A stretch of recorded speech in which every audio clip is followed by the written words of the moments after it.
Republicans in Washington, D.C. are furious that the World Health Organization said that Roundup is a probable human carcinogen. And it is, no question.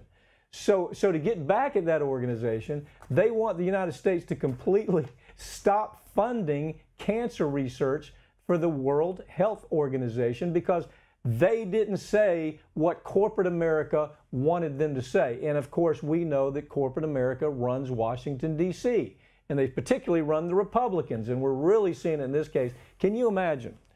This organization is trying to help us. Right. They're trying to say, look, you know that stuff that you're using every day in your backyard? It can cause cancer. It can cause non-Hodgkin's lymphoma. Terrible disease.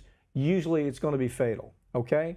So the World Health Organization does there's no money from either side. Mm-hmm. There's no influence from either side. It's a down the middle study, and they say absolutely Roundup will cause this cancer. Right. And they say that along with dozens and dozens of other studies that say, yes, this will cause cancer. And California listed it on their warning labels as causing cancer. I mean, so they're not out on a limb, is my point. Yeah. And, I mean, to actually threaten to cut off funding unless you remove the warning, I mean, it's absolutely crazy. Yeah. I mean, it's what the big stick of power will do, that we're going to cut off the funding penny to get you guys to retract your opinions. I mean, amazing, it's sad. Amazing, but that is absolutely exactly what's happening.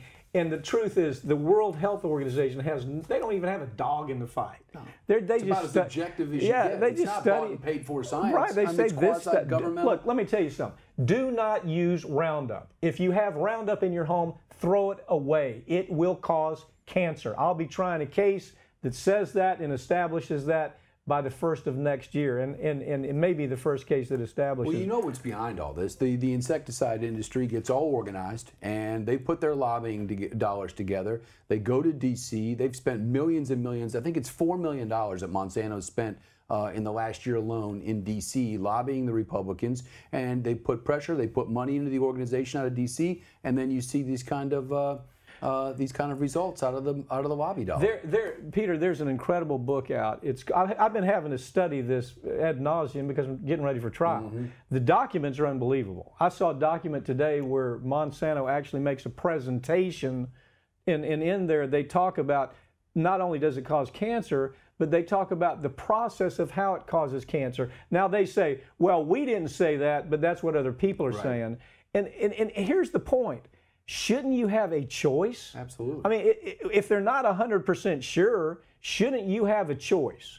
The doctors that are looking at this are saying there's a time when it was absolutely clear that any responsible company would have said, you know, we're not 100% sure, but we have enough information to lead us to believe that this stuff will cause cancer. Right.